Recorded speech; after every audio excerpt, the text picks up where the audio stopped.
আমি বসবো, প্রথমবার জেনারেলে করে যাচ্ছি, জানি না কি হবে। দৌড়ে দৌড়েই ট্রেনে উঠতে হবে, সবাই তো তাই করছে, না হলে একটা সিটও ফাঁকা পাবো না আমার জন্য।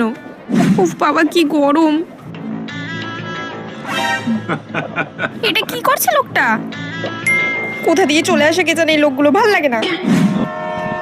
দিদি একটু শোনো না, একটু বসবো। আরে দিদি এখানে জায়গা নেই, আপনি দাঁড়ান তো। একটুখানি চাপুন, এখানে জায়গা হবে না। আরে হয়ে যাবে, আপনি আরে হবে না। আরে একটুখানি বসবো আমি এখানটায়, এই তো। আপনার টিকিট কি এখানে আছে? আপনার টিকিট কোথায় দেখান? টিকিট? হ্যাঁ টিকিট দেখান, টিকিট। দাঁড়ান আমি আসছি। হ্যাঁ কোথায় যাচ্ছেন? টিকিট দেখান। টিকিট না কেটে উঠে পড়েছে, আবার বসবে বলে।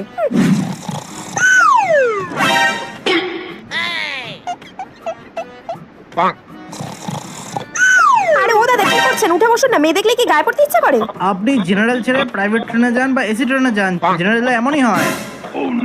মেয়েদের কাঁধে ঘুমানোর খুব ইচ্ছা না এই লোকটার। দাঁড়াও দেখাচ্ছি মজা, নাও এবার ভালো করে ঘুমাও।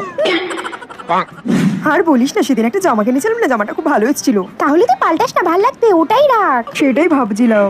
ও ফেরে কি শুরু করেছে? আরে দিদি গায়ে উঠে যাবেন নাকি? একটু সরে বসুন না গরমের মধ্যে। এটা ট্রেনের বগি, এখানে এরকমই হয়। এই তুই বলতো। দূর ছাতার মাথায়, এদের গল্পের জ্বালায় তো আমি ঠিক করে বসতেও পারছি না, আবার ধাক্কা মেরে ফেলে দিচ্ছে। আমি কোথায় চলে আসলাম? একদিকে গরম লাগছে, একদিকে এদের গল্প শুনতে হচ্ছে। আপনি ঠিক করে বসুন না, আপনিও তো গায়ের মধ্যে উঠে যাচ্ছেন।